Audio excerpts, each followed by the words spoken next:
ओंखारबाय आं जायफ्रा फरेनाव आउट कान्ट्रियावहाय प्लेसमेन्ट मोननो गोसो साख्रि मावनो गोसो रां रुफा गैया फरायनो कर्स लानो मानो बैसोरनि थाखाय मेनलि नैबे भिडिअआ हेल्पफुल जागोन दायो आंखौ लांनो फैबाय सायद बाय हेल' ओमफ्राय अके ओमफ्रायहाय आङो नोंथांमोननो फोरमायलांगोन नैबे भिडिअनि गेजेरजों मैया लेन्ड जाबाय गोबां जायफ्रा मालदार बा रिच लेभेल जायफ्रा थाखा फैसा गोनां बैसोरनि गथ'फ्रा मोजां इनस्टिट्युटफोराव फरायनो कर्स लानो हटेल मेनेजमेन्टनिफ्राय लानानै डक्टरनिफ्राय लानानै नार्स बेफोरबायदि जानाय गोबां नुयो जोङो नाथाय गैयैफ्रा थाखा फैसानि थाखाय सहाया अब्लाबो नैबे भिडिअनि गेजेरजों गैयैफोराबो गोबाङा जायफ्रा गोसो गुदुं निस्सय स्कपखौ मोनगोन लिमिटेड आरो बावहाय बेसेबां पार्सेन्टेज नांगौ बिदि भिडिअआ बारा शेयार जाया दे बेखायनो शेयार खालाम बर'फ्रा स्कप मोनथों बेसेबां पार्सेन्टेज नांगौ मिनिमाम आरो माब्रैबा अपरचुनिटिखौ मोनगोन कन्टेक्ट खालामनो हागोन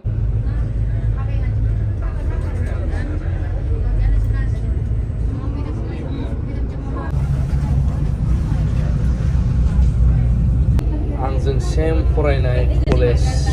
लाइफआव आंनि लोगोआव एभिएसनावहाय मोनबाय सासे दिनै लोगो मोनाखै बेखौ सेम क्लास सेम टेबोलाव जिरायग्रा जोङो बे आरोना जास्ट दासो लेन्ड जादों लेन्ड जाखांना ओंखारबाय आं दा आंखौ लांनो सासे पाइलट फैदों जोबोद मोजां बियो सिगांबो लोगो मोनखाबाय ओमफ्राय गाबोननिफ्राय आंना डिउटिया सुरु जागोन नोंथांमोना आं मैयानि भिडिअआवहाय मोनसे हिन्ट होखादोंमोन आरो कन्टेक्ट नाम्बारबो होदों दा हटेलाव दोनहैगोन आंखौ ओमफ्राय मोनसे गारिनि कि होगोन गारि मोनसे बेजों गाबोननिफ्राय ओरै आंनि डिउटिखौ आं मावनानै लानांगौ ओमफ्राय आं फोरमायखादोंमोन मैया जे जायफ्रा रां रुफानि गोबां प्रब्लेम फरायनो गोसो फरायनायावबो मोजां बैफोरबायदि स्टुडेन्ट ब्राइट स्टुडेन्टफोर जायफ्रा जाबावनो गोसो मोजां स्कप मोनो बैसोरो निस्सय कन्टेक्ट खालामनो हागोन मानो होनोब्ला फाइनान्सियेल प्रब्लेमनि थाखाय खायफा फरायनो लुबैबाबो फरायनाया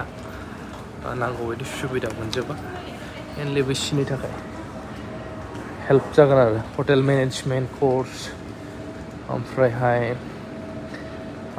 जायफ्रा नार्सिं लाइननि थाखायबो गोबां सुबिदा जागोन फाइनालि आं ओंखारबोबाय लांनो फैगासिनो दं साइडनिफ्राय पिकआप पइन्टखौ आं खिन्थाहरखाबाय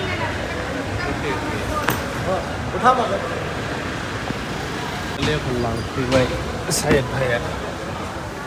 कैसे हो ठीक है सर आप कैसे सर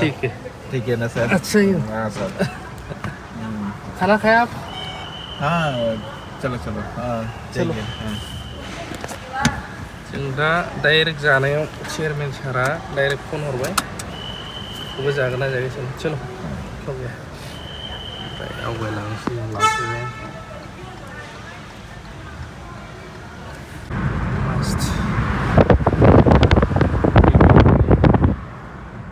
जोंना बिदि डेभेलप जानो बहुद बोसोर नांगौमोन आसामाव ओरैबायदि डेभेलप बिसोरो एडभान्स थांगासिनो दायो डाइरेक्ट जानाय लोंनायाव थांसै बुंखाबाय आं साइड ओमफ्राय गाबोननिफ्राय गिदिंनायानो गिदिंनाय वो यहाँ से छोड़ने जाते हैं अच्छा हाँ वो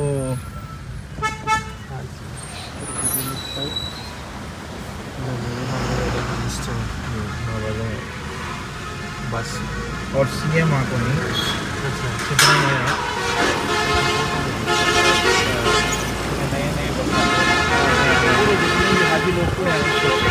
अच्छा पुलिस ने बहुत अच्छे से किया जी जी अच्छा जाखांबाय लोंखांबाय होनलाय एकदम हरदों टाइमा बेसेबां जाखो र' आं दायो इनस्टिटिउसनाव थांनानै गासैखौबो देखायहैगोन माखासे माने जेसेबां हायो ओमफ्राय बेरायगोनबो चेयारमेन सार जाय आंखौहाय बावहाय इनभाइट खालामदों लेंहरदों गोबां बर' स्टुडेन्टफोर दङ मोजां मोजां प्लेसमेन्टबो मोनबाय इन्टारनेसनेल आउट अफ इन्डिया मालयेशियानिफ्राय लानानै गोबां दाब दाब दुबाइ ओरै UK बेफोरबायदि गोबां जायगाफोराव बिथांमोननि इनस्टिटिउटबो दङ गावसिनि हटेल दङ 5-स्टार हटेलनिफ्राय लानानै गासैबो जायाव नोंथांमोना अपरचुनिटि मोनगोन माने खाबुखौ मोनगोन रां रुफा गैजायै हाजोबैफोरा निस्सय मददखौ बोरै मोननो हागोन बेखौबो कन्टेक्ट खालामनो हागोन नैबे कन्टेक्ट खालामग्राया जोंनि गेजेराव गोबांथार मानसिफोरखौ लांग्रा डिग्री माने मा डिग्री मोनगोनबो आं बेखौ मेनलि बुंग्रोनोसै नार्सिंनि लाइनाव जायफ्रा थाङो ANM GNM BSc nursing post BSc nursing post basic BSc आरो MSc नार्सिं प्लास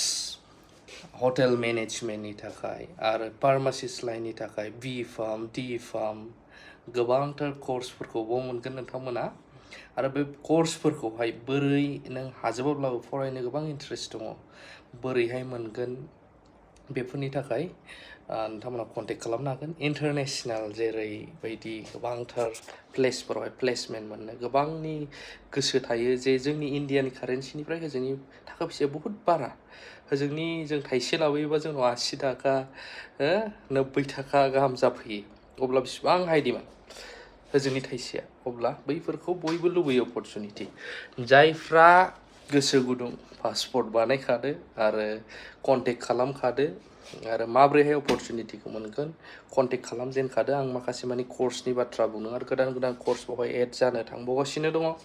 गोबां जोंनि बर'फोरनियावबो गुबुनारिफोराबो माने एजेन्टफोर थायो लायनानै ओरैबायदि फोरोंगोन नाथाय उनावहाय आसखान्दा जेबो थाल लाला एजेन्टफ्रा बिदि खालामनायखौ नुनो मोनो नाथाय बेवहाय जोंनि बर'निनो माखासे सार आरो मेडाममोन दङ जायफोरजों नोंथांमोना कन्टेक्ट खालामो बिसोर बेयावनो डिउटि मावग्रा सोरबा एजेन्ट बा माबा नङा नोंथांमोना निस्सय डाइरेक्ट कन्टेक्ट खालामनानै बिथांमोनजों बोरै एडमिसन प्रसेसा दा जाहांगासिनो दं नालाय निस्सय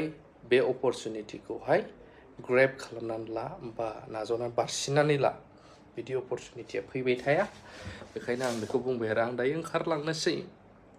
रेडि जाजोब्बाय आङो हारसिङैनो दं बेवहाय बेसेबांबा गिदिर हटेलाव दोनफैबाय दा चेयारमेन सारा नैबे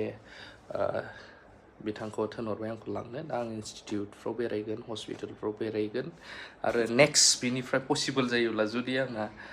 खामानि मोनसेबाव सेलारिनि खोथाबो जागासिनो दङ मिलायोब्ला लन्डन UK नङाबा जार्माननि प्लान बानायदों मिलायोबासो नाथाय माबेसिम बुंनो हाया आरो नैबे अपरचुनिटिनि थाखाय नोंथांमोना नेनानै था आरो भिडिअखौ शेयार खालामनो हागोन जाहाथे बयबो खाबुखौ मोनो आरो थाबैनो बिमा बिफाफ्राबो कन्टेक्ट खालामनो हागोन गथ'फोरनि थाखाय जायफ्रा क्लास 12 जोब्बाय डिग्री जोबखाबाय बैसोनि थाखाय अके लाभ इउ अल लोगो मोनलांबाय थागोन हाखु दाखु रेडि जागासिनो दं आङो लांनो फैगासिनो ओमफ्रायहाय नोंथांमोननो फुल ब्लगखौ आं दिन्थिगोन आं दहाय गिबियावनो बुंखादों गोनां गेदेरफोरनि फिसाजोफ्राल' अपरचुनिटि मोनो नाथाय गोबाङानो मोना जाग्रा फैबाय दा